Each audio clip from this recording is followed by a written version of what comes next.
Hello. Hello, everyone. And welcome to the latest episode of Sceptical Lefties, which we could be bringing to you at the end of the world. Yes, we could even be bringing it to you post-mortem.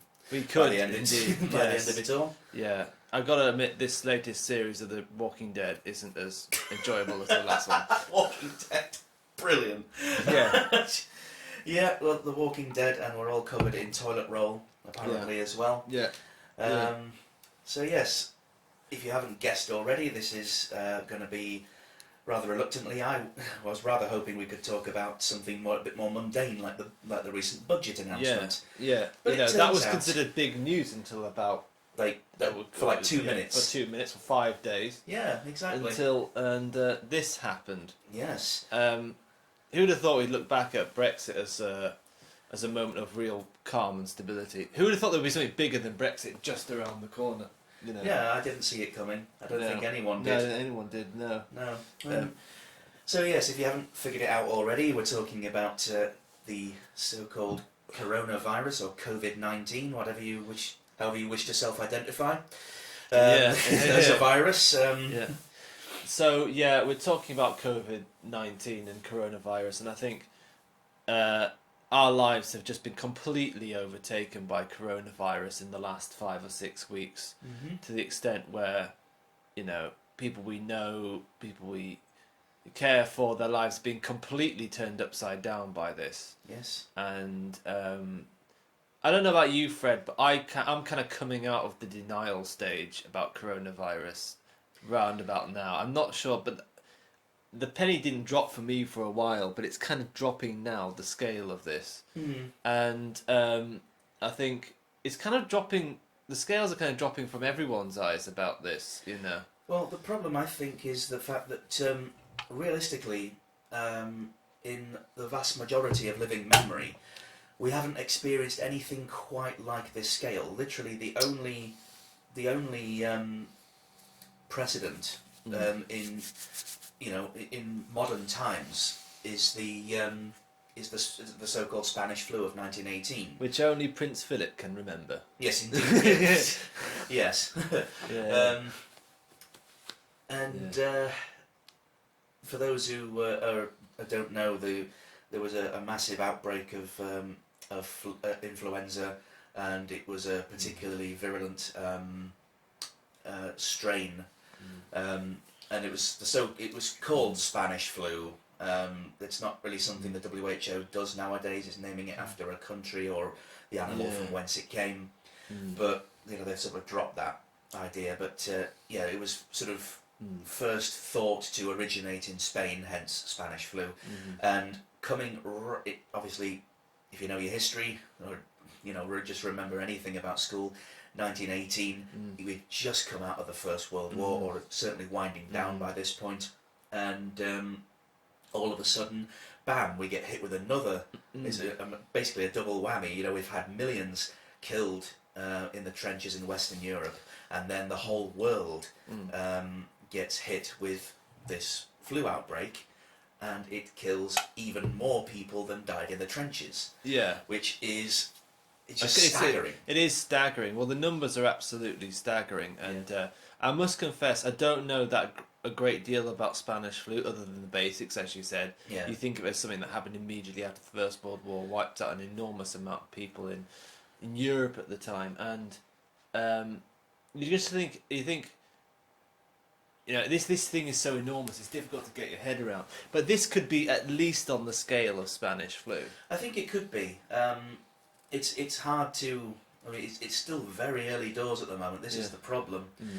Now, there's been sort of two reactions so far. That we're sort of in two different constituencies of peoples now. We've got the people who are just losing their shit, and we have the people who are just laughing it off. Both sides are equally dangerous, because if you panic, panic can spread so quickly, and apathy means that if you have got it, you're not likely to take necessary precautions, or even if you're at risk of getting it, you're not taking the precautions. Now, I mean, I personally, I have asthma, so I am at a higher risk um, than most others, the sort of high risk categories. Yeah. But at the same time, whilst I am of course taking all necessary precautions, I'm not scared. I'm not scared in the slightest, and this is what I've noticed from a lot of other people who are in high risk categories.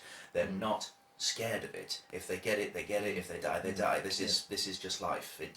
It sucks. It's a horrible part of life. But you know, doesn't mean to say that we wouldn't do whatever was necessary to stop that from happening. Yeah. But if your number's up, you're going. It's as simple as that. Yeah. It sucks, and there's going to be a lot of people. It seems there's been what, we're up to 104 now, I think, in the last like count that. today. And so it is going up, but the number of cases is into the many tens of thousands now. I think that's just in this country. I don't know worldwide numbers at the time of writing, which is the 18th of March. And then, you know, we're now seeing several major countries that are virtually on lockdown. Italy being the prime example. Spain are amazing. We'll talk about that maybe later on Absolutely. when we talk about our reactions, the various reactions that have been taken to coronavirus. Ireland. Because that's been very controversial in Britain, the government's reaction to it. They've basically chosen to like put business first and just fuck everyone else who works in the economy. That's all they're doing. Yeah. But Almost sounds like Boris. Yeah. Shall we start at the beginning? So Yes. Coronavirus, the first documented example of coronavirus, I think, took place on the 1st of December, a little outside Wuhan, the city of Wuhan in China. Now, this was studied by a scientist who I can't remember his name off the top of my head, who first discovered what he called abnormalities in people who were Were they working at a fish market, an open air fish market or something similar? Was that it? A food market in Wuhan. Yeah. Some sort of open air setting. And people similar to that. People coming down with this flu-like disease, and so the scientists think that coronavirus originates in bats. Yeah. So the latest science thinks that the virus transferred from bats to a secondary mammal to humans. Either that or someone decided bat on toast. Yeah. I mean, you know, stranger things have happened. Yeah. But anyway, this is one of the really controversial things. Is that so? If this coronavirus was documented from at least early December 2019, that means it must have been around the world for at least 2 months before anyone did anything. Which would explain how there's been a massive explosion in Italy, certainly. Which, again, if those of you haven't been quite following it as closely, Italy is now the sort of epicenter. It's like ground zero for coronavirus in Europe. In Europe, yes. Yeah. It's the largest the largest number of cases and deaths outside of China. But apparently we're not allowed to call it the Chinese virus either, because Donald Trump's getting a lot of flack for that at the moment. Yeah. Despite the fact that we did actually used to name things, name outbreaks from when they originated. Yeah. But we don't do that anymore. We don't do that anymore. In a sense, we don't call it bat flu either. No, we don't call it bat flu. But you know, the guy's old school. As much as you can love him or hate him, it's not racist to call it the Chinese virus or something like that. It's not saying that. It's not disparaging the Chinese or China as a country. No one predicted this. It's completely out of everyone's control at the moment. Yeah. So yes, So apparently on Newsnight have done some quite informative documentaries on coronavirus. So coronavirus, what makes it the incredibly dangerous thing that it is now I'm not an expert, I'm a biologist or a microbiologist or a scientist or whatever, but if you look at say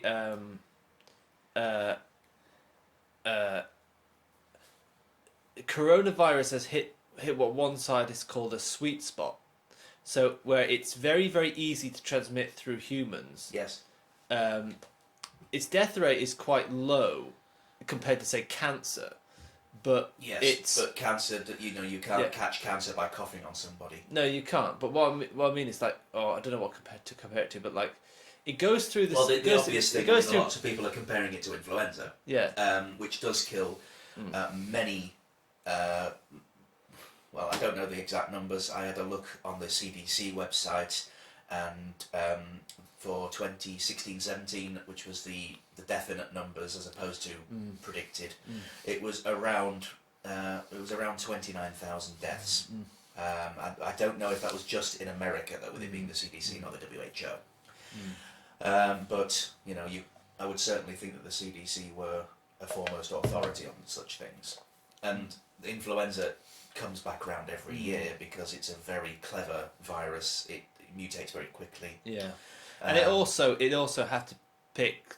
It picked probably the worst area in the world to originate from, if in terms of spreading out across the entire globe. Well, yes. So, like, when we think of all those that- people getting on planes and going around the world, yes, 'cause carrying obviously this China being- undocumented coronavirus, Yeah. it's perfect for a virus like It- COVID to just well, I mean, go around as many this is people what we globally found. as possible. And we've seen this in the past. In the last 20 years, we've had 5 major outbreaks, at least 3 of which came from China, Yeah, basically. And this was, of course, those particular ones were SARS, bird flu, and swine flu. Yeah. The other 2 outstanding ones was MERS, which I don't know enough about, MERS, and the other one was Ebola, which of course we know came in West Africa, which there was major panic, and even worse, Bob Geldof released another fucking version of. I know. Do they know it's And Christmas do you know what? I time? love the fact that Bono wants to write a song for the people of Italy, as if they haven't suffered enough. Yeah, exactly. You know, Bono wants to write a song about them. Yeah. Right. So coronavirus. And that'll be another one that you won't be able to get off your iPhone. Now, what? The thing that does worry me is this. It's now dawning on. I think it's dawned on the government now that coronavirus has been in people and in society much longer than they have previously known. Yes. Because it looks like they're having what one scientist today described as, what's it called? Corrective failure approach. Okay. So it looks like their game is completely reactive to coronavirus. Well, it Which has makes to you be. think that it's probably spread all the way across society now. It could after, easily have done. It could easily have done, and it's been said that 1 or 2 cases. I don't know. Again, do not know exact numbers, but it's been said that a few cases could be completely asymptomatic, so no signs whatsoever. Yeah. So I mean. The thing is, at the moment, we have to be reactive as opposed to proactive in response to this, just simply because we just don't know enough about it at this stage. Yeah. We're trying our best. Everyone has to have lessons now in washing their hands in various workplaces, which talk about telling you how to suck eggs. Well, no, I actually found it quite an informative process, the hand washing lessons, because I mean, the hand, it is surprising how much dirt and grime oh, it is. remains on your hands, even though you wash them in the conventional way. Oh, absolutely. I agree with that. It's it is bad, but at the same time, we've only really been maintaining cleanliness for the past 180 years? No, 120 years. Sorry, probably. And before that, people did survive. Yes, they got awful diseases, but we learnt our lessons, and we've been doing pretty well ever since as a species.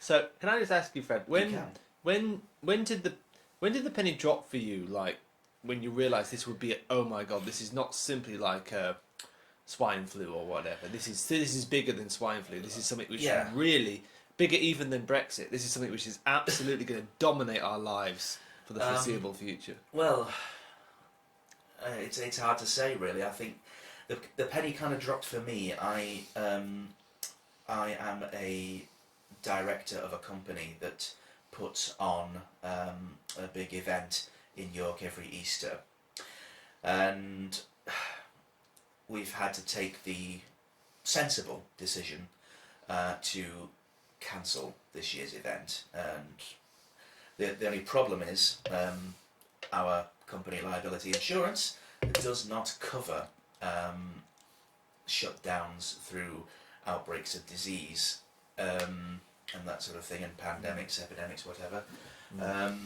So we're going to take a bit of a financial hit. However, again, we'll come on to it, but the Chancellor has announced a package of aid to businesses that are going to lose out. But I'm not 100% sure if it only applies to whether a government has advised or whether a government commands, which is a big difference. A big difference, you know, sort of like, you know, I advise you not to, you know, I advise you not to do something, or I am telling you not to do something. That is the difference there. Hopefully, there's a way around that. And it is a bit annoying because this event is kind of the highlight of my year. To me, it's like Christmas. Yeah. Because you know, gathering with friends, laughing, drinking, having a laugh. You know, it's just a bloody good crack. But yes, it's not going ahead this year. No, it's not going ahead. No, we all agonised about it.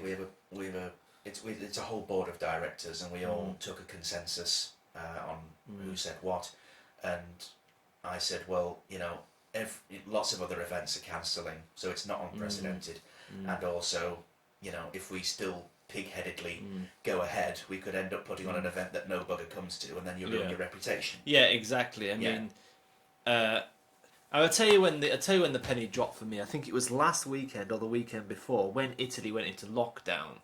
I was listening to someone on the radio say, this is going to be enormous. This is going to be one of those generational things which people will remember for decades to come, and this will affect our lives. This is going to be on the scale of the banking crisis in 2008, on the scale of 9/11, on the scale of the Second World War, one of those big world events. Like, and you know, it has been like that. I mean, it's quite clear. I think there were a lot of people. There were a lot of people that weekend, or those days. It seems so long ago. It's hard to keep track. It's hard to remember now.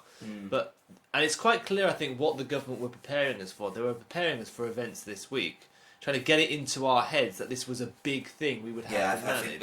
I think they've just been easing us into it. I can, you know, though. I tell you, it's watching the government. It has been a bit like the 2008 financial crisis on crack in the last 5 days or so. Yeah, I think it was a lot slower sort of progress on that. It was a bit more drawn out in dribs and drabs of news, whereas every single news bulletin seems to have a major update. Yeah. You know, daily we're seeing the death tolls rise. People kind of losing it, and I do understand, but at the same time, again, as I said before, you know, you ain't going to go unless your number's up. You know? It's been interesting seeing the different reactions to it. I don't know. I think, you know, because we literally do not know anything like it before. We are just feeling our way through, and that goes for the government as well. I mean, you know, they've not had to deal with anything like this.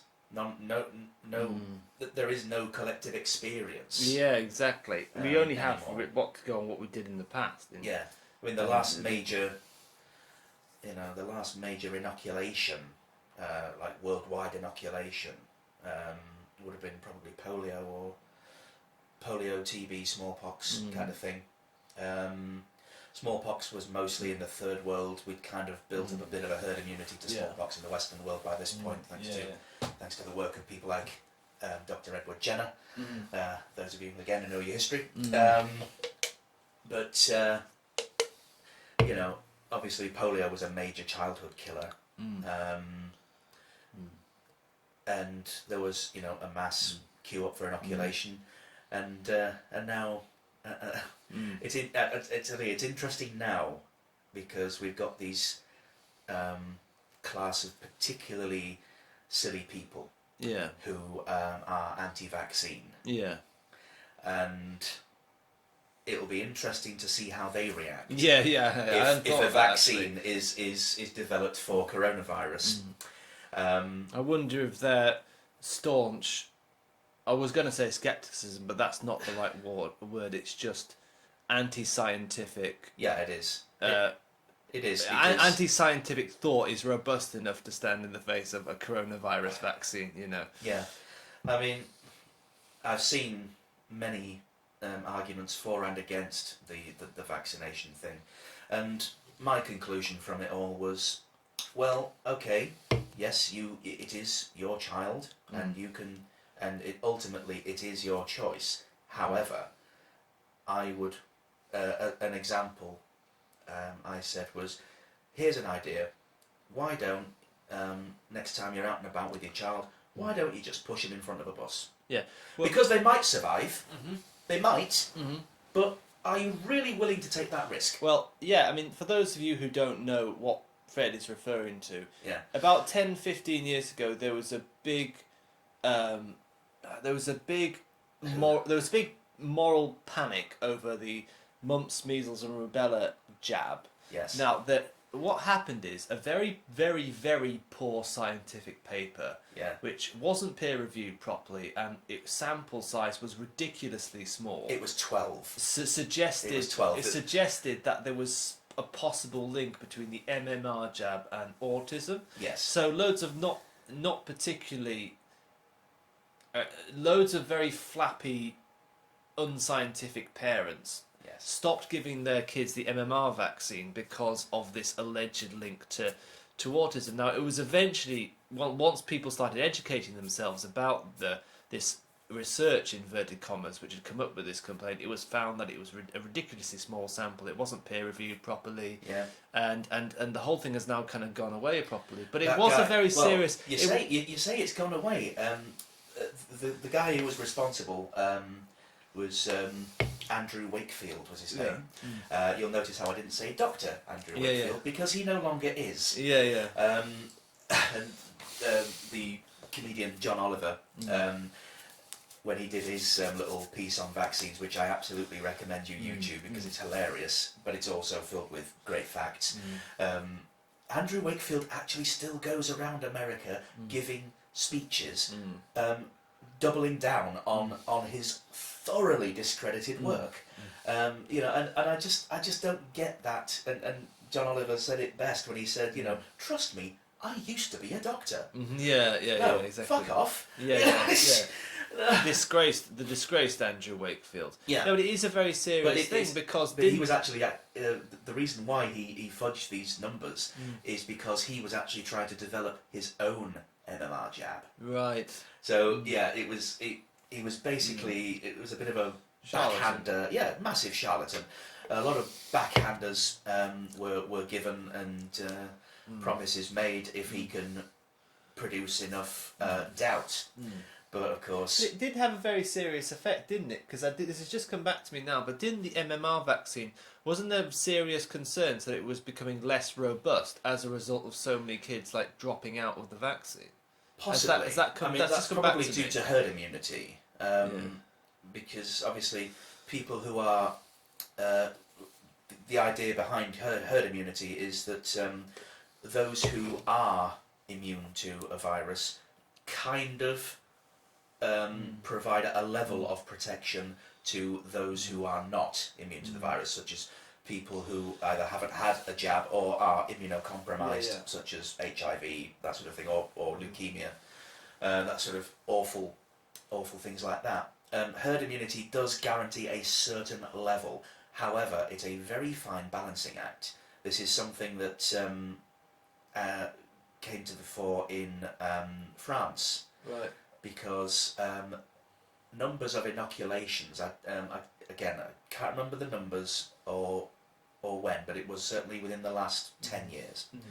Numbers dropped by only about 2 or 3 percentage points of people who had the jab. Yeah. And as a consequence, actually quite a few thousand kids got measles and died. Mm-hmm.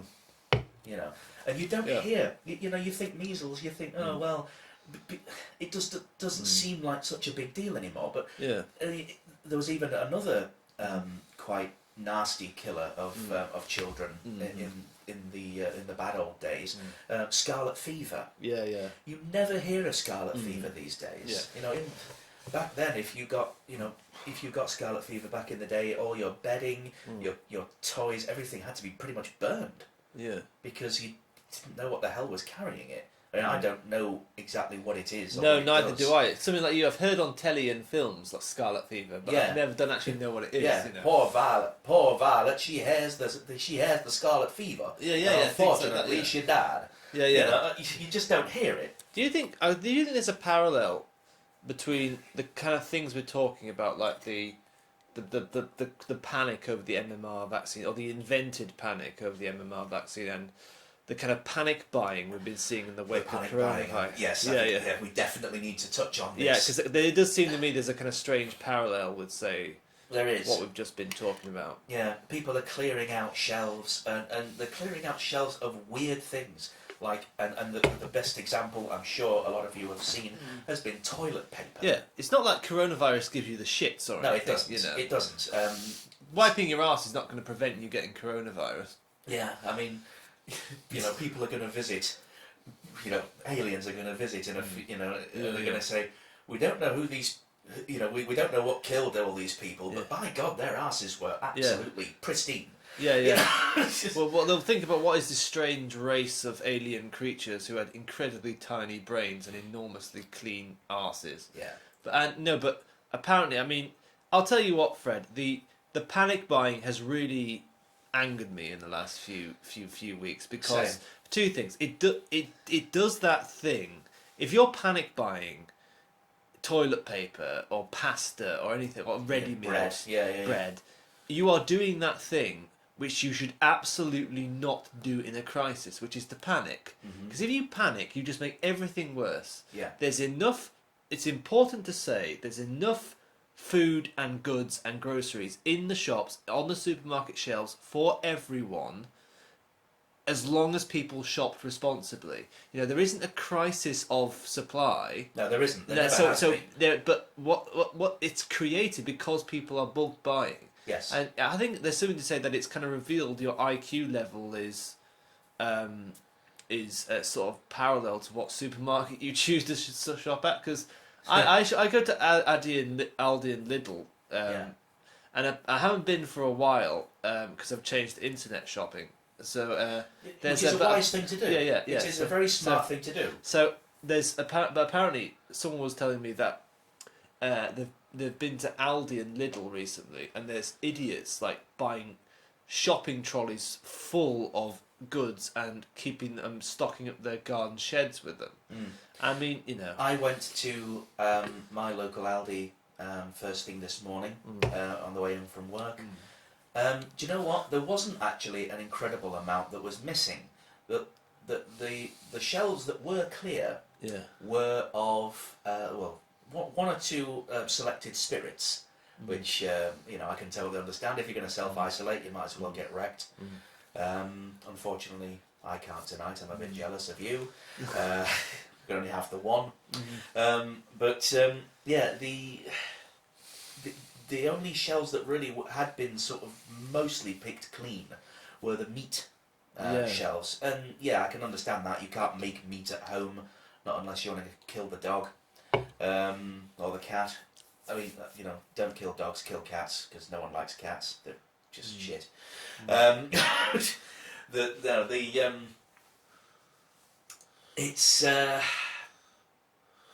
It's crazy.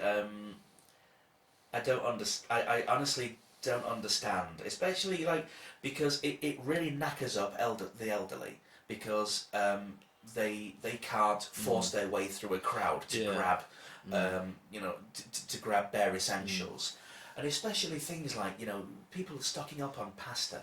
You can make pasta Yeah. very easily. Mhm. You can make bread very easily.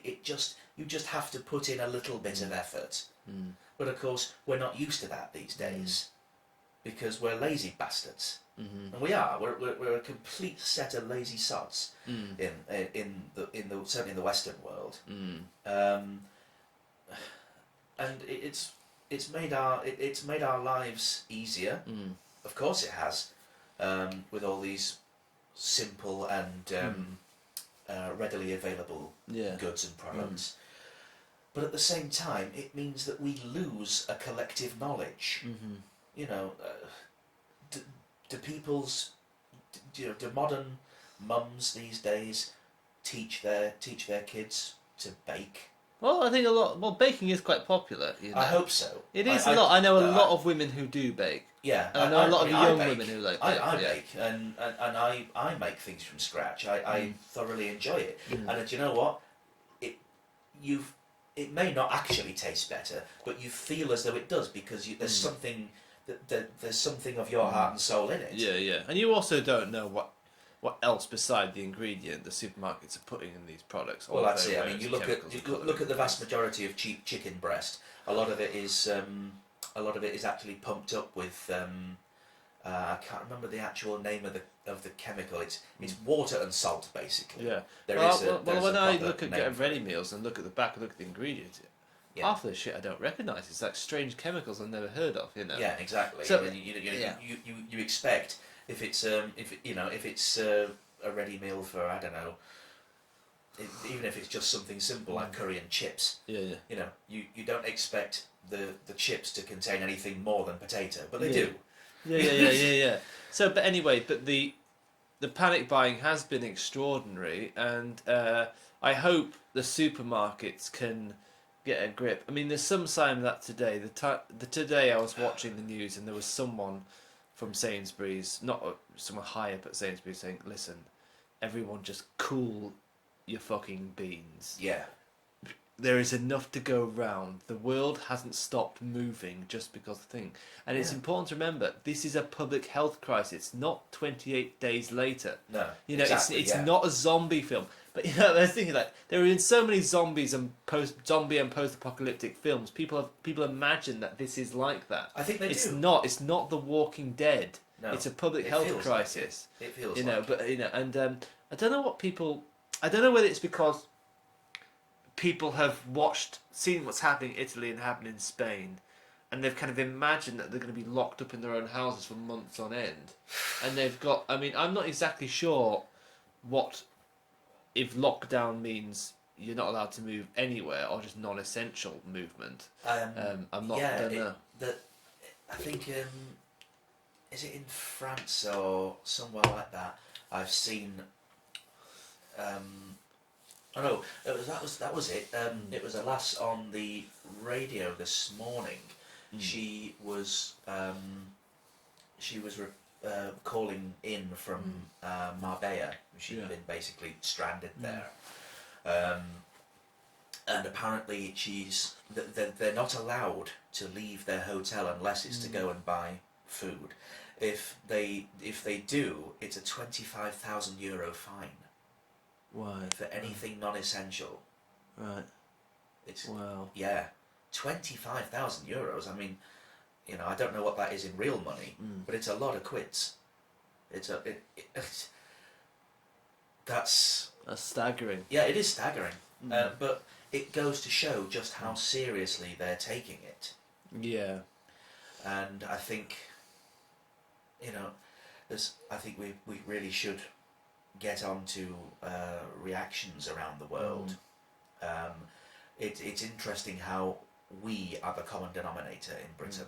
Yeah. We are the ones who have kind of been like, keep calm and carry on. Well, that's, I think, the that so-called has been blitz spirit. Well, I'll get on onto that, but I think one of the reasons the government's behaviour has just been appalling throughout the whole crisis. As I say, apart from the fact that there is some evidence to suggest that the government deliberately sat on or chose to ignore evidence, warnings coming out of China saying this is a really serious crisis, you have to take this seriously. The government's reaction has been really, really, really poor. I mean, when the public see the government say, right, we're just in this first early phase, no massive changes, we're not going down to lockdown, carry on as normal, and then they watch Premiership football clubs stopping, postponing their matches, Yeah. large social gatherings of people being stopped. Much to my chagrin. Yeah, and people see that, and they see big organisations like the Premier League or whatever, who they respect, who they admire, who they like, and who they Part of their lives in many ways. yeah, part of their lives. Football is life. Yeah, exactly, it is part of a lot of people's lives. LFC forever. Well, yes, exactly. Well. It may yes, exactly. Yeah. Well, Do we still win a trophy? I think we should. Well, yeah, I think you should too. But I'm biased, but yeah, you could. You could. The league. You can't declare the league null and void when it's pretty much done anyway. Well, that's an interesting debate to have. I mean, could it be? If Liverpool were to be given the Premiership title, could it be challenged in court? I suspect it probably could. Oh, I suppose we could just go down the route of settle everything like we used to do as kids. Penno about it. Yeah. Penalty about it. Well, let's have it. Well, I was gonna. Any keeper you like versus Salah. Or, Yeah. You know, Anyway, people watch these institutions. The government says one thing, and big institutions do completely the opposite. And that if you're an ordinary person, that's sending very mixed messages. Yes. You're receiving very, very confused messages from the big institutions in our lives, because the Agreed. government's saying one thing, and big companies, big organisations, big institutions, big cultural opinion makers in the country do the exact opposite, and that's probably contributed to the panic, because people don't know what to think. You know? Yeah, I think that realistically, I mean, you said about you mentioned the government reaction being appalling. I personally have a bit more balanced approach about this, because I understand that no government in their right minds, and you can say what you want about the Tories, but they do not want to see, no country, especially their government, wants to see the economy tank.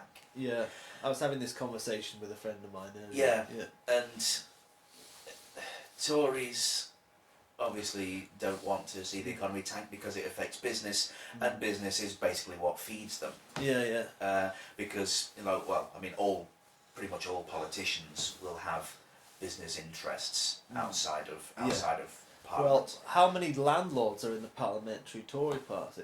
Well, why do you think they've... Jacob Rees-Mogg, I bet he's a bit annoyed that he is on that. mortgage so and... many of them are landlords in the parliamentary holiday. It made me think, is it any wonder they've given a mortgage holiday to homeowners, but not to the private rented sector? Right, yeah. Tory landlords are going to want those rents, aren't they? Yeah, they are. But I think... it's appalling, really, because the private rented sector, it's such a transient sort of problem, because if a landlord doesn't like you, they can kick you out. If a bank doesn't like you, they can't just kick you out. I mean, it's more difficult for a landlord to kick you out if you keep up your rent. You've got a lot of, as long as you keep paying your rent, you actually have quite a significant amount of protection under the law. But at the same time, it does not mean it's impossible. Whereas, banks can't do that. No. Or mortgage brokers, lenders, whatever. The only way that they can kick you out is if you do stop paying your rent. You don't just have a fallout with the bank and then they spit their dummy out. So yeah, you are safer as a homeowner anyway. So it's disgusting that they didn't go that extra, but at the same time, the approach of the government, I can understand that they don't want to just go straight from day one. Right, that's it. Everyone stay in your rooms. Don't panic and because that'll just have the opposite effect. Obviously, people will just completely lose it. Not just partially, as we've seen. They will absolutely. There'll be riots. Yeah. But the way it's been right now, if there are riots, it doesn't matter, because when the looting starts, there's nothing to bloody steal. Yeah. I mean, I was having this really big conversation with a friend earlier. the Tories have got this big problem. Okay, they don't want to put this country on lockdown. No. For this reason. I mean, this is why I don't go in for some of the kind of scaremongering about the emergency powers and things. There's some questions about the long-term implications of government having those powers, but when you think about it, they actually don't want to this country to go any lockdown, right? Because Britain's economy is massively over-dependent on the financial sector. Yes. We are a service provider, we're not a manufacturer. Everyone knows Britain is massively unbalanced as an economy, and we've invested too much in banking and also in hospitality, tourism and retail.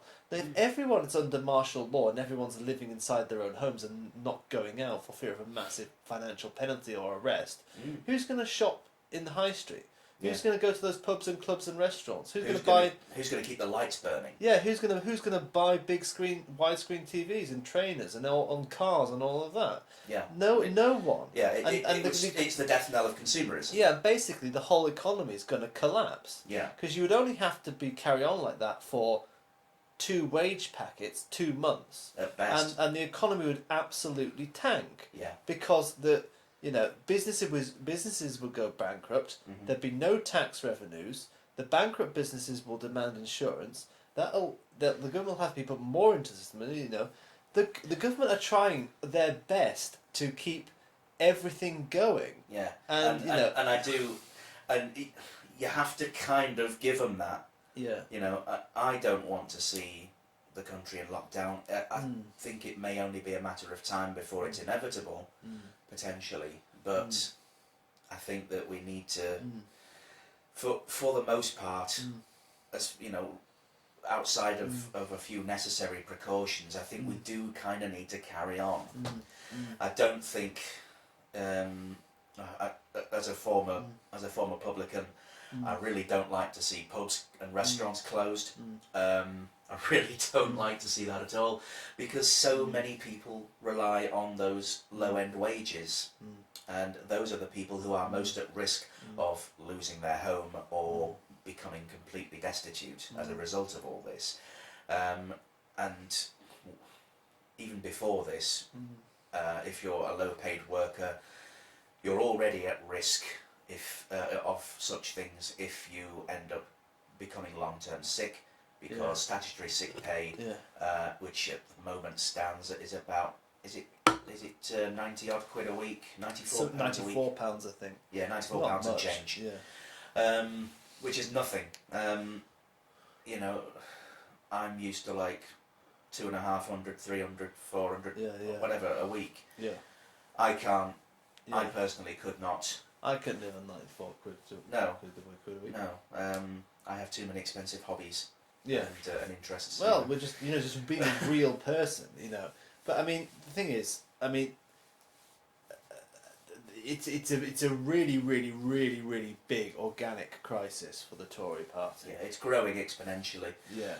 I think, I've seen estimates saying that basically summer could be cancelled from what it seems. If you was hoping for a nice warm summer, day drinking in the pubs and whatever, it doesn't look good for you. No. It's crazy.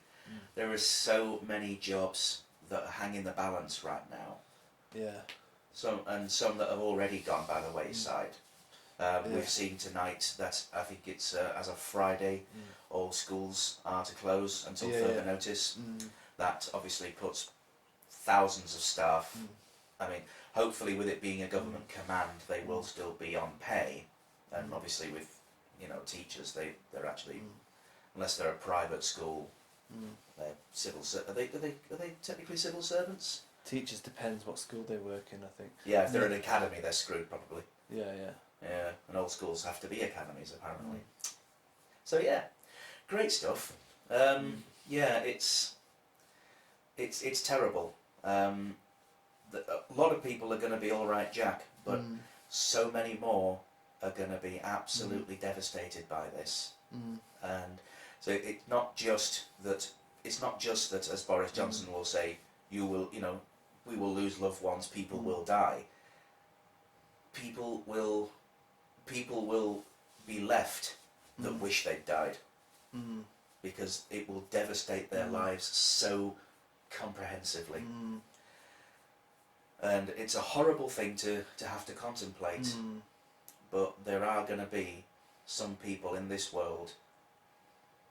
We're going to see a swathe of deaths, etc.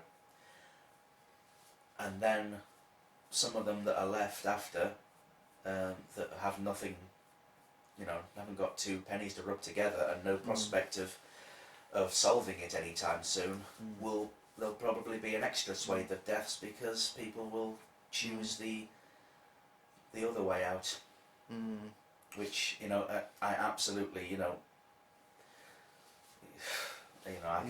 I cannot even process that. Yeah, it's hard. It's so big and overwhelming at the moment, and I mean that might just it might just be me sort of thinking of the worst possible case, and maybe even some might accuse me of scaremongering by saying that, but at the same time, if at least you're kind of prepared for it.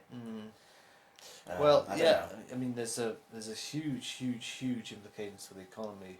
There is. I mean, to take really iconic brands like British Airways and all these, if these big airlines, if they're not nationalised within 2 months, they're gone. Yeah. And think of everything they've come through. September 11th, the 2008 financial crisis, austerity, and this is actually the moment where... And the increasing pressure being put on by the climate crisis. Yeah. So, so this is really serious, and the effects for long-term unemployment are huge, and but this could be a watershed, but it could also be a watershed in a good way, because this has actually opened this crisis cannot be solved by leaving it to the market. No. And there's some evidence that has actually dawned on the government. To some extent, it hasn't dawned all the way yet. I think it's going to have to get a bit worse. But but I think the sort of the package that Rishi Sunak, the Chancellor, has put together does go some way to mitigate the financial damage. Yeah. Well, but it doesn't really do an incredible amount. Yeah. To help the average Joe. But of course, what do you expect? Well, exactly. But it's almost as if they've sort of gone. Do you know what? We might have to sort of swallow our pride here and adopt a little bit of socialism. Yeah, I mean, you get the sense that what Rishi Sunak hasn't been good enough. There's not enough for. There's virtually nothing on gig economy workers. There's nothing really about the homelessness in COVID. And what about the homelessness catching coronavirus? Well, they won't care about them because they'll just catch it and die, and there'll be a pauper's funeral, and that's it. Yeah. They were. And there's nothing about the private rented sector. There's big there's but if nothing else, although it doesn't get all the way there, they've at least it at least looks like a recognition that we can't leave this to the market, which is at least an admission that you can't rely on market forces to correct this, which I suppose is at least something. Yeah, there needs to be. It's showing that capitalism is not the answer to everything. Just rampant capitalism at every turn. You do need safety nets, and people don't understand.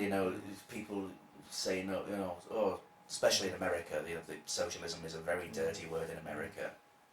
But at the same time, do you believe in certainly in this country? Do you believe in free healthcare at the point of use? Well, absolutely.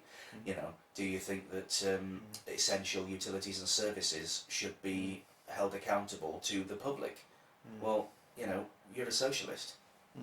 You might not want to admit it, and you might not be socialist in other aspects of life or politics, but if these are the things, and also other basic things like, do you believe that if you're out of work that you should have like JSA, job seekers allowance, or if you're a disability benefit, this, that, and the other. You cannot just say, oh well, sucks to be you, because that's not that's not who we are anymore as a society. And that's been the case. That's been the case since about 1912 with the Liberal reforms under H.H. Asquith. Sort of brought in the old age pension, sick pay, and the dole. People think it does make me laugh when you hear certain members of the Labour Party saying, it was Labour that created the welfare state, when actually it was the Liberals. The Liberal way's part of the way there, but it didn't get all the way there. Yes, but they founded it. They basically laid the foundation. There wouldn't have been there wouldn't have been the swinging, or is it swinging or swinging? People say swinging a lot. Well, anyway, there wouldn't have been such a comprehensive reform in the mid to late 1940s, yes, under Attlee, had that groundwork not already been laid by Asquith and Lloyd George. Yeah, I take that. What was I about to say about the economy and the welfare, whatever? Yeah, but I was saying one of the most remarkable aspects about this crisis, it has spectacularly opened the door to universal basic income in a way which seemed unthinkable even 3 months ago. Yes. It's just so to show life comes at you fast, I suppose. The mad thing is, it'll probably work out cheaper in the long run. Yeah. With this specific crisis, and all the huge financial help that people will inevitably need. It might universal basic income might just end up being cheaper. Yeah, it's true. I can totally believe that. And I think, because if there was ever a case to be made for universal basic income, this is it. Because people are going to need an economic floor under them. They are. People are going to need something to, not just to meet their basic needs, but just to keep the economy afloat. People are going to have to keep on buying things, because that's the nature of our economy. And they're going to need something to buy it with, And if they're not, I mean, a question mark hangs over our place of work currently. Yeah. And the extended question beyond that is, well, do we still get paid? Do we have to go on sick pay even though we're not sick? Because if our place closes, they can't just simply send us everywhere else, because then that's unfair on the people whose branches haven't closed. So yeah, it's a very odd situation. It's an odd situation, but it's very interesting. Calls from UBI are coming from the strangest places. Like, do you know there's a DUP MP who today called for universal basic income? Wow. I mean, really incredible, Yeah. But it wouldn't surprise me at all if this carried on for the whole summer. By the end of the summer, early autumn period, I can imagine the government thinking seriously about a UBI, because they may conclude after if we're all, it'll be derisory. It won't be anything. If we're two wage packets away from destitution, all of us, well then it would only mean basically a summer, and the government may conclude, look, it's the low end. It's the low end workers that prop the economy up. That's what they don't realise. Yeah. That's why, that's why. Well, we saw this. There was a massive spike in the economy as far as like consumer sales, product sales went, when they had that little holiday in VAT a few years back when they dropped it. It was at the time it was 17.5%, and they dropped it down to 15. Just that 2.5% drop saw a big influx, and then now it's up at 20%. I think it's quantity through profit. Yeah. You still make a profit, but you're losing some in the initial to gain in overall volume of So I think that would probably be a big help to the economy as things stand. Yeah, well, we're just gonna have to take it every day at the time, at one day at a time at the moment, because like, Unfortunately, yes.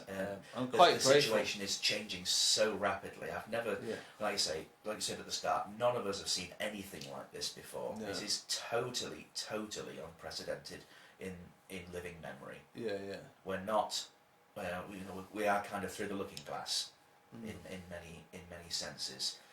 We need to, as a whole world at the moment, it's time to wake up and smell the coffee. Yeah, You know. and I think that's it. I mean, this just shows you the limitations of global capitalism, Yeah. and I think definitely Britain.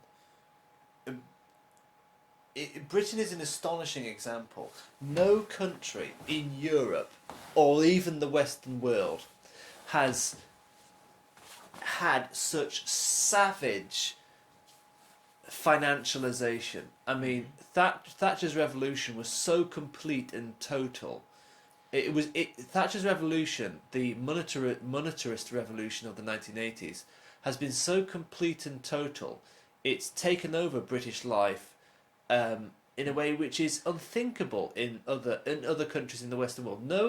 No working class in the whole Western world has had such savage retrenchments as the British hang on Labour a minute. movement. The Daily Mail and the Sun told me it was all Labour's fault. I know, exactly. It was all Labour's fault. But yeah, apparently. But Britain has been, and there is the reaction of the British government. It looks like the British government is uniquely wedded to neoliberalism in a way that just simply isn't in other countries. It's so deeply wedded to neoliberal orthodoxy in a way that other countries simply aren't. And you can carry on with a bag on your head for a certain length of time, but eventually the bag has. I probably need to because just general looks. As the old joke goes, you've got a radio face. Yes, absolutely, yes. Yeah, but you can go on. You can go around with a bag on your head and ignore reality for as long as you want, but eventually the bag's going to get ripped off. Yeah. And I think this is the moment where the bag is ripped off, and you have to wake up and smell the coffee about,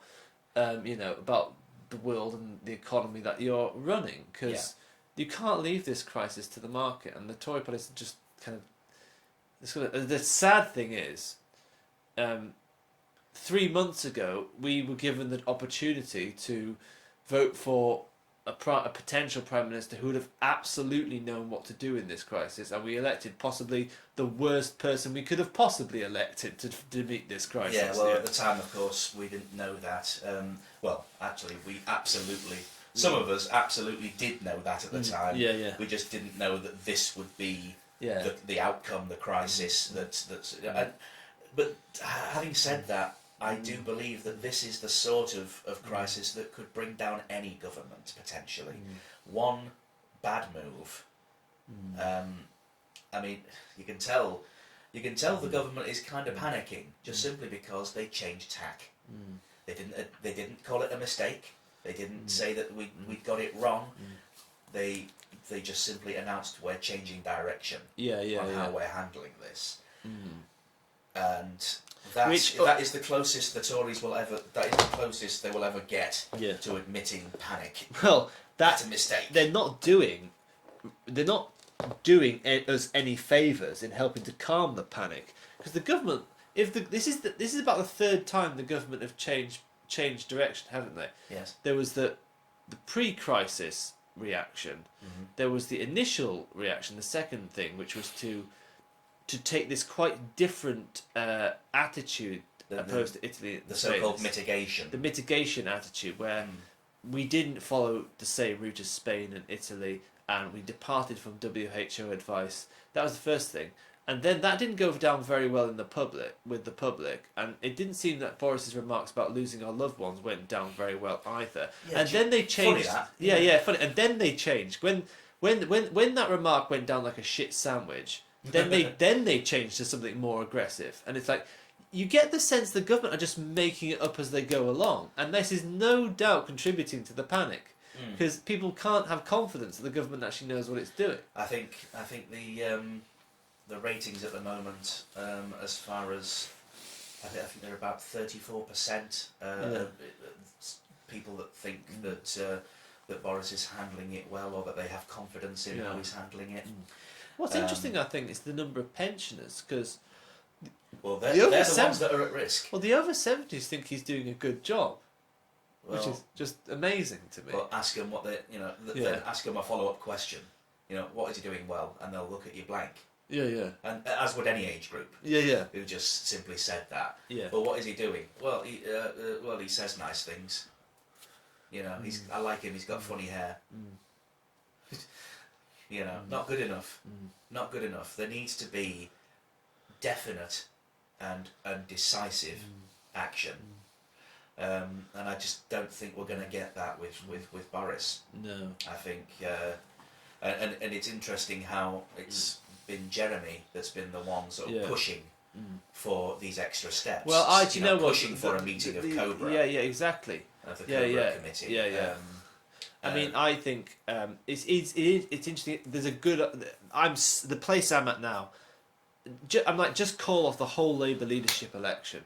Don't change leaders at a time of this crisis. At the moment, stability is what matters. I do agree there. Who knows? Maybe it'll happen. Maybe they'll call off the whole leadership election, and because Jeremy Corbyn's reaction's been better than all three people who are standing to be leader. But that's always been. That's how he's been for the last 4 years. Yeah. Regardless of what you might think of him, he's always been on the correct side. You might not like the way he goes about things. You might not like the fact that he doesn't sing the bloody national anthem or he doesn't have a shave. Like that matters. Like any of that matters. But then again, it's all about a cult of personality now. But I just can't see how. I honestly can't see how the Tories are without adopting widespread, basically socialism or socialist, ideals or policies, that they're gonna get through this crisis. I mean, I've personally have taken a bit of a financial hit over the coronavirus. I have a small, modest investment portfolio, and I checked it just before I left to come here, and it had tanked by about 20%. Oh shit! Really? Yeah, and it was about 11% up. So actually, it's gone down about 31%. Right. Oh, great. Yeah. So it's wiped out all the profits I had on it, but at the same time, I'm not worried. But I'm not worried by that. Yes, I've lost some money in the meantime. However, it's guaranteed by, is it the Financial Conduct Authority or something? I don't know, Yeah, something like that, up to a certain amount of quids. And also, markets dip all the time. Yeah. There was a massive dip in 2008. Yeah. But, since then, the markets have risen, and quite exponentially. But that's the thing with investment. If you leave it, if you don't panic and you just leave it, the longer you leave it, the more the odds are in your favour, to the point where after about 20 to 30 years, it's pretty much inevitable that you will have made profit. And longer, broadens it even better. So I didn't expect to touch those investments for about 30 years anyway. So that's fine. I'm okay with that. The market will recover. Like it's some sort of sentient being, but it kind of is. Yeah, I mean, it's all very scary and unknown. It becomes scary, but it's, as I say, I'm moving out of the denial phase, and it's starting to dawn on me the enormity of this thing. Yeah. But we don't know where it's going. Everything changes every day. It wouldn't surprise me if by Sunday, Monday, we were in a completely different place. Yes. We've got to talk about how Spain have reacted to coronavirus, because Yes. they're having much more success than combating it. And oddly enough, their government isn't made up of a load of public school, Eton, Cambridge, PPE, investment bankers. Do they have an L. Eton? Oh, well, hang on. Well, they may do. Well, they must do, surely. But I mean, what's interesting is, so the government of Spain is a coalition at the moment, a very fragile coalition between... Isn't there a far-right lot? There's a far-right lot called Vox, who are like the Brexit party of Spain. So they're populists. Well, no, If they're called Vox. well, not. But actually, this is interesting. The government is a coalition between a centre-left party called PSOE and Podemos. Okay. Podemos were, along with Syriza in Greece, Bernie Sanders in America, and Jeremy Corbyn in this country, one of the four great anti-austerity left-wing movements to come across the Western world. Yeah. Now, Podemos have had their ups and downs, but the Podemos, as it's convened by its leader Pablo Iglesias, has made it into government, and they've had Any relation of Enrique? probably, I don't know, I've got no idea. Probably not. Yeah, but he looks yeah. So Podemos have had to compromise a bit with PSOE, and they've not got everything they wanted, but they've at least got some of their programme through this fragile coalition with PSOE. And if you look at Spain's reaction to coronavirus, Just out of curiosity, who is the larger of the two parties in this coalition? PSOE. All right. So PSOE are relying on Podemos to give them a vote of enough numbers to get to +1 in the parliament to form the government. So that's basically like so they need. It's kind of like the Lib Con Yeah, sort of, but coalition of 2010. but better. Yeah, so but better because the Liberals didn't, because Yeah. Podemos are not just saying, Yeah. go on then, Yeah. bend me over and treat me like a lady. Yeah. So, but that their government's reaction has been much tougher and much more interventionist. So they've seized private hospitals. Yeah. Instead of just saying like, "Fuck off, we're taking all your private hospitals. This is a national crisis," and and they're having much more success in battling coronavirus than we do. Yeah, because isn't this numbers I've seen bandied about like 2.3 million a day that the government are going to stump up to basically rent private hospital beds from obviously the private sector to make up for the shortfall in the NHS. I mean, that's a lot of monies. That's insane. Rather than just saying no, basically we're commandeering this shit. But any spare beds you've got, all your base that belong to us. That would be the best approach. Rather than pandering to them and saying, "Oh, we'll pay you." Fuck off. Yeah. We're the government. That's ours. Yeah. You don't like it? Tell someone who cares. Yeah. Or tell someone in authority. Oh, you just did. I mean, yeah, you're absolutely right, and that's what I would do, but that's because I'm an arsehole. Yeah. Well, but you know what? I think actually left-wing governments need arseholes in them. Yeah. Like, one of my big. I love Jeremy Corbyn to bits. I've got enormous respect for him, but I think, as we touched on in our Jeremy Corbyn episode, he's a little bit too touchy-feely, softy. You can't have nicer kind of politics with absolute bastards who are prepared to let people die to save the market. Whereas I would like to think that, in a hypothetical situation, I would be a bastard, a ruthless bastard, but with the intention of actually helping people. Yeah. I would be saying, right, all these private hospitals, they're now mine. Military bases, they could be utilised as temporary hospitals. Yeah. Well, I think schools will turn into temporary hospitals, won't they? They could do. I mean, they're certainly big enough to be temporary hospitals. They certainly are. All those gyms. Yeah. Those gyms would come in handy. These gymnasiums. Yeah. You're right. It's interesting. It would be an interesting situation if a sort of, I suppose you would kind of call it draconian measures, but realistically, you either go all in, and at least you can then say, well, we did everything, or you can take the sort of current approach of bit by bit, and then be accused of not doing enough. Right. And this is the problem we're having now. Yeah.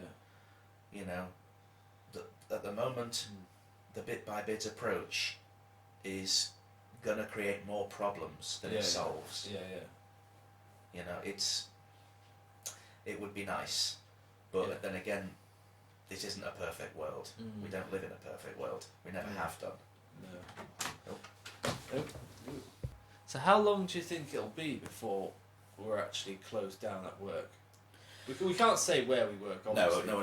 No, or what industry, Yeah, just to be safe. We are, for our listeners at home, Fred and I work at the same place, and there's been a big question mark of how long it'll be until we're shut down. But at this rate, it's not going to be that long at all. No, I don't think so. And our place, you know, from what I've heard, our place has been earmarked. But again, this is all just coming out of the ether. Yeah. I've had no absolute, definite, verifiable info, just what people have been saying. And I think that it might, from how it's looking, it might just be a case of when rather than if. And, well, I mean, if they're going to pay me, I'm more than happy to sit at home. I've just moved into a new house. I'm more than happy to get on with a load of jobs that I could, that I'm currently not having a lot of time to get done.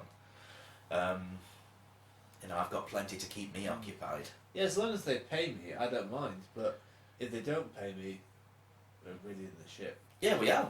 Yeah. We are. I certainly am. Yeah. I have some savings, but I'd like to keep them if I may, please. Yeah. That's it's something that I think we need to be mindful of.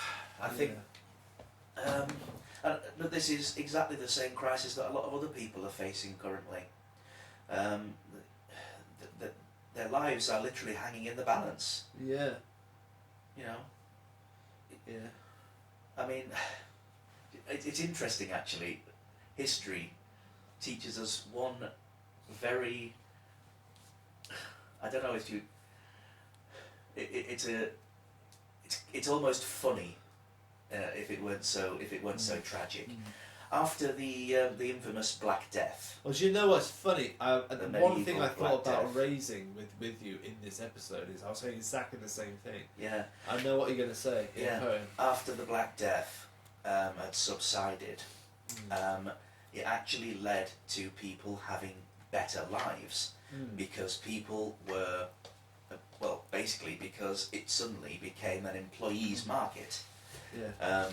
The people were, the people all of a sudden were able to go to their overlords and say, well, I will work your land, but I want this amount of pay, and the lords were saying, how dare you, cheeky bloody peasant, I won't pay it. And I was like, well, who else is there?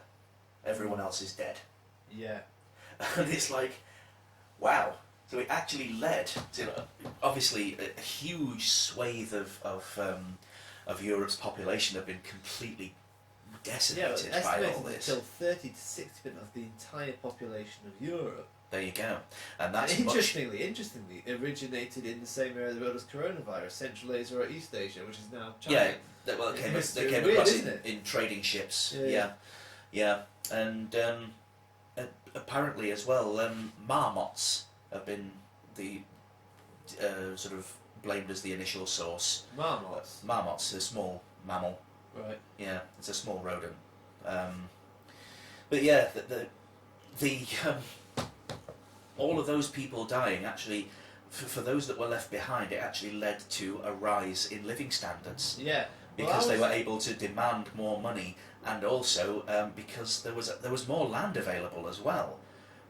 So people were able to have bigger, better homes, as crazy as that sounds, or were able to move into bigger places, or have larger land holdings. Yeah. Well, I was reading like one of the major what history historians think was one of the major contributors to the Renaissance in Europe was actually the plague and the Black Death. It probably was, because they reckon it's that because what happened is when the Black Death happened, you would have to be an extraordinarily imaginative person to think of a world without a God, without a heaven or hell. Yes, right? because that at the time that was, of course, the best explanation Yeah. for why things are. Yeah, but people believed in the certainty of heaven and hell to a degree which we find incredibly difficult. Because, like, We have become more secular with Yeah. the advances in knowledge Yeah, and but- science. because that all that suffering happened in the Black Death, people suddenly started to question things, Yes. to an extent which was extremely radical. Yeah, And because yeah. all of a sudden good people were getting this awful disease. Yeah. Which was said to be a judgment. Yeah. You know, Yeah. a judgment on people. So people started asking themselves these questions, and it did lead to the most extraordinary flowering of thought and science and civilization and a rise of living standards, as you say. So Well, yeah, like, people started to question why. yeah, Why is it? Well, just because you say so, well, that's not good enough anymore. yeah. Because you're saying, well, let's say you're saying it was a judgment on on mankind. Well, my wife, my infant daughter, they'd done nothing wrong. Yeah. I mean, Which doesn't make sense if you believe in a kind of yeah, 14th if- century if- conception of heaven and hell. And yes, God, if you follow the doctrine entirely, then at that point it just didn't add up. Yeah. So something. I mean, there may be. I mean, we don't know the full implications of coronavirus yet. But if it does devastate A new European renaissance, society, perhaps. well, it could be. We could have a new renaissance. I mean, Wow. the tragic thing is, if it does wipe out an enormous number of people, it could potentially lead to a massive, complete reset of what we think of as mainstream thought in the whole of Europe Society, and the rest of the humanity, world. Society, humanity. Philosophy, yes. Because I think the thing is, the Tory party don't want to implement basic income. no. Because once people have it to meet the needs of this crisis, they're going to keep it forever. Well, yes. So that's why they're going to try and avoid everything to implement it. And once basic income happens, that's going to free us up to start to question all aspects of society. That would be completely revolutionary. It would be. So there could be, at the end of this, if we're lucky enough to actually survive the coronavirus crisis, well, there I could don't fancy be my chances, but yeah, there could be a new renaissance. Who knows? who knows? Yeah, I think it's an interesting thought. That. It's quite thought provoking. I'm not recommending it. No, I mean the thing is, yeah. the thing is, yes, these are ideal sort of outcomes. Outcomes, yeah. But at the same time, that does not, let us not be blinded from the fact that many people, through no fault of their own, will die. Yeah, That's and awful. it's an enormous human cost to coronavirus, and you can't say that it's justified because of what may possibly eventuate out of it. There's enormous human price that's going to be paid, and it's made worse by the current government. Yeah, it's like it's like when you think for example, my grandma's just died, but she's left me, like, I don't know, a significant sum of money. But let's face it, wouldn't you sooner have your grandma? Yes, I absolutely would.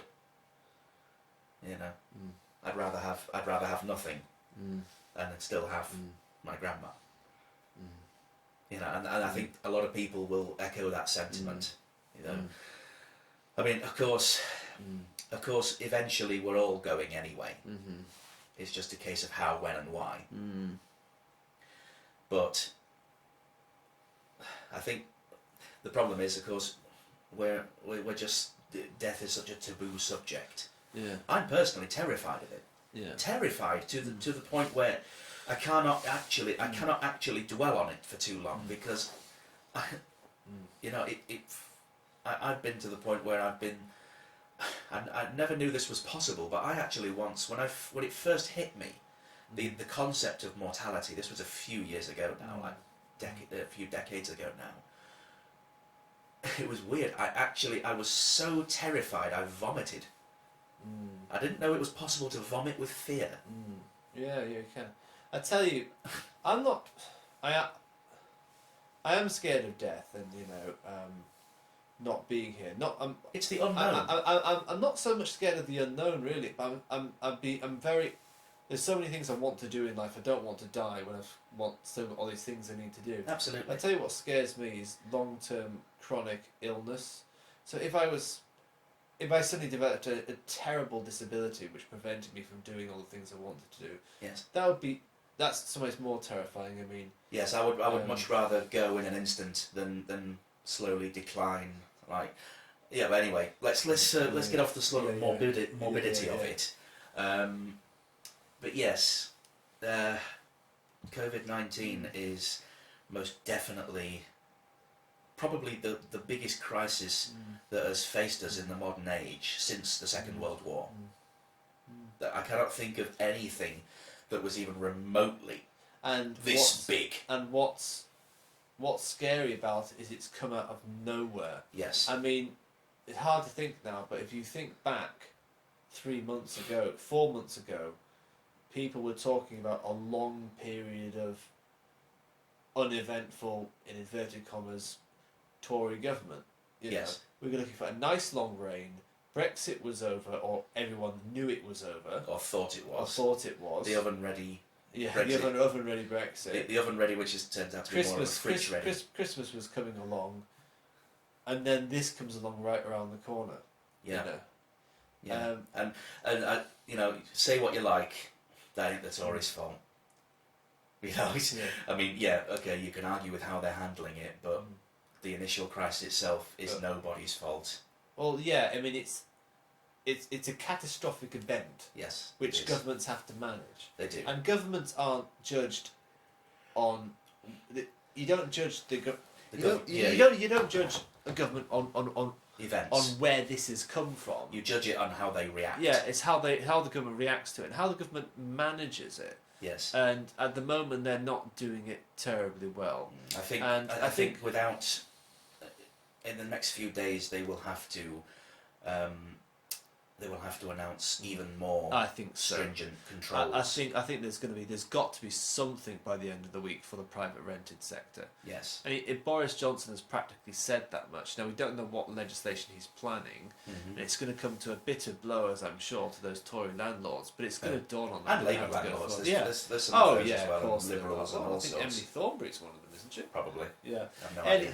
Anyway, I have no idea. Well, I remember that's what I hear about anyway. But yeah. I think it's dawning on us all, and we don't know where it's going or where it's going to end. But to just drag it back to death, I mean, we're probably going to have all of us.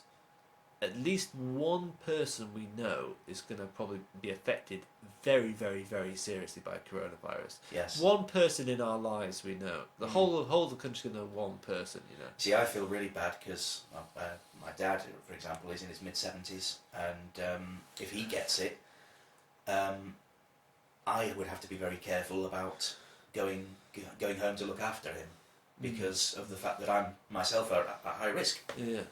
But then again, you know, I would rather take that risk than just see him suffer alone. You know, he who saves one life saves the world entire. Yeah. I mean, you know, I was thinking like, I'm not a big fan of the Rabbi Jonathan Sachs. I've got loads Is and he loads the chief rabbi? Or? The former chief rabbi. Former chief. He's not chief rabbi anymore, but he was for a very, very long time. Okay. I often disagree with him on many, many, many things. But he said something that struck me. He said, well, that's because apparently we're all anti-Semites, according to... he would definitely think that I'm the kind of media. anti-Semite. He would actually... The Labour Party, Jeremy Corbyn, anti-Semite. Oh, but anyway. Despite all evidence. But he said something that I think I've been mulling over. He says, I can't remember how he exactly phrased it, but something like, this is the crisis we kind of needed to have.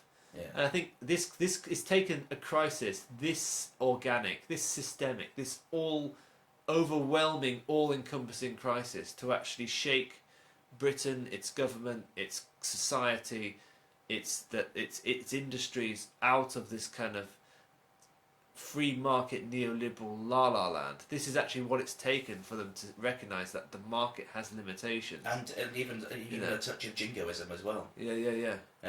I think, well, look at the Second World War, one of the most catastrophic events to have ever hit the entire world, and yet the first thing that Britain did straight away after the war was kick Winston Churchill out, Yeah. and we elected Clement Attlee Yeah.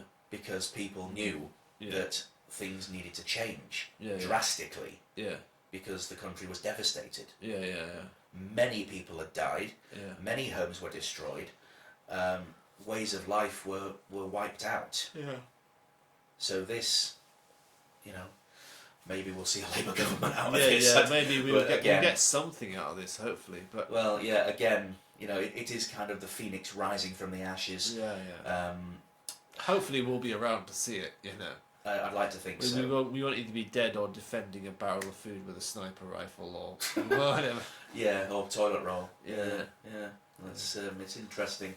It's scary times in many ways. I mean, as I say, I genuinely am not worried about it. If I get it, I get it. I'm not massively worried. I'm actually, to tell you the truth, Fred, I'm more worried about, say, things like not being able to pay the rent than I Yes. am of dying. Yes. Because if the worst that happens to me health-wise is that I just develop a very aggressive flu-like No, it's a cough and a high temperature are the two heart main. temperature, if I can have that, I'd say, yeah, bring it on now. I'm not worried.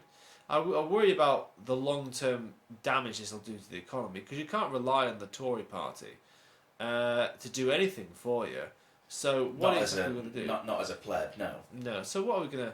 So how are we gonna meet the challenges of the economy going forward? Is going to be incredible. We don't know. However, I will say that I genuinely hope that the government does the right thing in the finish. I hope, and I want them to come through this. I want everyone as much as possible to come through this, because no one should have to die. But of course, that's just rose tinted sort of idealism. People will inevitably die. People already have. Yeah. The youngest person ever to die of coronavirus so far. The youngest person so far to die of coronavirus is in his 40s. Is that true? Yes. Is that in this country? In this country, yeah. Right. I mean, Scared yet? well, I mean, no, it doesn't scare me because I'm 33. I'm fine. Yeah. but no, you know, but the thing is, if you're generally of good health, Yeah. your risk is incredibly low. It's mostly the people who are at the highest risk of COVID-19 are the exceedingly old, Yeah. the exceedingly young, i.e. infants, Yeah. and anybody with an underlying respiratory or cardiovascular or cardiopulmonary condition, such as heart disease, liver failure, asthma, Yeah. COPD, cystic fibrosis. All of these people are at very high risk, Yeah. especially cystic fibrosis. That's an awful. I went to school with someone who has cystic fibrosis, and she had a double lung transplant. Blimey. Yeah. Blimey, really? Oh yeah, and you know what? I think she's doing bloody well out of it. You know, she's still kicking, bless her. Yeah, yeah. But people like that value their existence Yeah. more because they know what they've had to come up against it to face that reality. Yeah. That's like we all are now. It's like, you know what I was saying earlier about it's taken a crisis of the crisis of this scale to make Britain's political elite wake up and smell the coffee about. That's 3 times we used that phrase. I know, well, it's a great phrase. We're all thinking it, you know. Basically, pull their heads out of their arse and say, the market economy, you can't leave things to the market. Yeah, it won't. That's the 3rd time you said that. as Well, well. it's true. Well, what else is there to say? I Or do 4th. repeat myself a lot, but it's That's- absolutely true. I mean, Yeah. and, you know, I think Britain's political elite is like an alcoholic. You know how like alcoholics have to hit rock bottom Yes. before they start their recovery? Yeah. This is like our rock bottom. This is like the rock bottom for Britain's 40-year addiction to neoliberal economics. As a you former know. wrestling fanatic, rock bottom means something completely different to Oh. me. Okay. But yeah, Yeah, I know what you mean. It's one of those. It's one of those situations where we either pick ourselves up or we resign ourselves to our fate. Yeah. And if I know Britain, as I think I do, we will pick ourselves up. Yeah. Britons do not, and this goes for every country. I mean, I'm not just being jingoistic about Britain, but we do have a habit of really overcoming the deepest crises that have faced us throughout the last 1,000 years. Yeah. And if we manage to put up with being invaded by the Normans, we've had strife. We've never had a full-on British Revolution as such. Well, you have many centuries ago. Well, yes and no. No, I suppose the English Civil War you could describe as the only proper British Revolution, because it created the constitutional as opposed to the absolute monarchy. Yeah, well, I think the only revolution we've ever had in this country. Yeah, but the thing about any British Revolution is, never will a group of people queue up so politely before the slaughter begins. Yeah. I think, I don't know, hopefully it won't come to that. Yeah. I don't think it will, but I think that there is light at the end of the tunnel. It's just that it's a bloody long tunnel. Yeah. It's like the Channel Tunnel or something, and you've got to walk it. I think it's trying times. It is. It goes without saying that the situation is going to get a lot worse before it gets any better. Yeah. Well, it does feel like we're building up to something at the moment. Yes. It feels like we're riding the crest of a wave, and the wave we're going to break. Is that what surfers call it? Breaking the wave? Yeah, when the wave breaks over the top. And, yeah. Any minute now, you know. And because people are not... We've not hit critical mass yet, have we? Nowhere near. We're still... Nowhere near. We're still in the kind of... It's not really happening phase, but I'm coming out of that phase. Yeah. And I think a lot of people are, you know. I have. I see it for the seriousness that it clearly is, but at the same time, I will continue to do what I can, even if that means helping somebody in my village who's perhaps having to isolate, and they can't go out. I'm more than happy to go out shopping for them if there's anything left. I'm happy to help anyone who needs it. Just don't ask me for money, because I might not have any to give. But I think that's the main thing that we can all do for each other now, is help those who are less fortunate. Socialism. Yeah. May not be on a political level, it's on a societal level. Yeah. But that is the best way that we can come through this, by pulling together. If someone is incapable, for whatever reason, then the onus is on those around us in the community to do what we can to help them get through this. One hand washes the other. That is and of course quite appropriate with everyone being told to wash their hands. One hand washes the other. You do a good deed, and good deeds will come your way too, because you are worthy of it. You are deserving of it. Have you ever heard that story Tony Benn was quite fond of repeating towards the end of his life, about the little boy who got trapped down a mine? Probably not, but go on. Right, okay, I can't... You're not going to try the impression, are you? No. No. No, it was more like this, you have to... It's quite... Yeah. It helps if you have a pipe and a slight wish. Yeah. Yeah, that lisp is amazing, but anyway... Yeah, it makes him sound slightly Dutch, yes. Yeah, Dutch, yeah. No one, but Tony Benn, speaking about everything you've said about socialism and getting back to those core values and helping each other, societal, just helping people in need, even if it's just your neighbour, and people you know are self-isolating. Tony Benn used to, towards the end of his life, he used to be fond of repeating this story he heard somewhere in a miner's lodge somewhere. There was a story about a little boy who fell down a mine shaft. Oh, mine shaft, yeah. And everyone in the community tried to help him.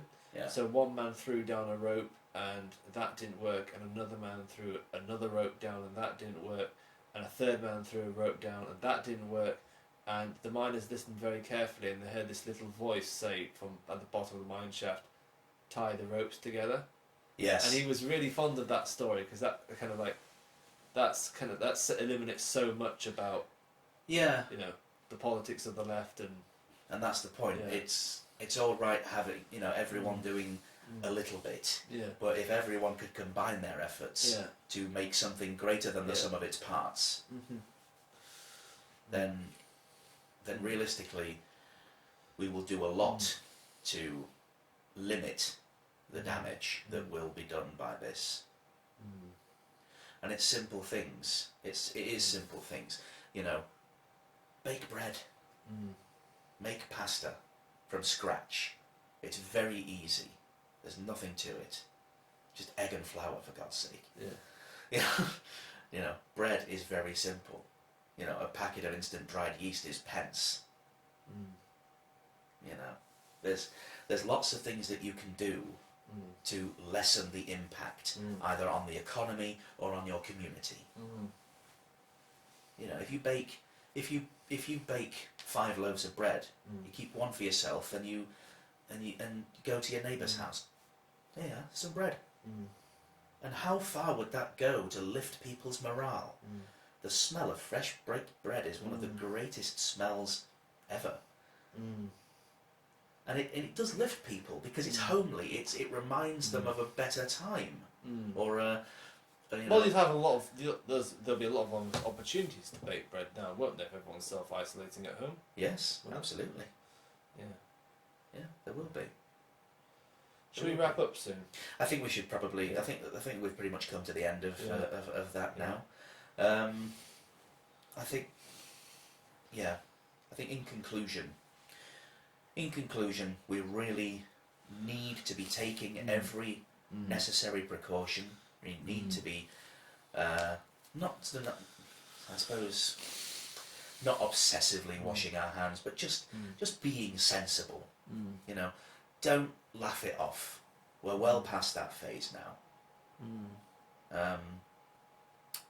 And all right, if it doesn't end up by some miracle, if it doesn't end up being as bad as all that, if it all went away tomorrow, that's fine. There's no shame in saying, well, at least we did everything.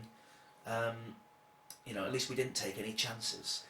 But at the same time, if it gets absolutely catastrophic, at least we can say we did everything we could. Yeah. And that is what we should take away from this. Do everything you can. And even if you or a loved one succumbs, God forbid, but at least we will have done everything we could to stop it from happening. Absolutely. And I definitely think the saying from Hill Street Blues actually really applies now more than ever. It's amazing. I was just thinking that the one little catchphrase from Hill Street Blues, which we've chosen as the official ending of our podcast, is now more appropriate than it's ever been. It's taken a whole new level of meaning, which is, let's all be careful out there. And if you're listening to this, please be careful out there.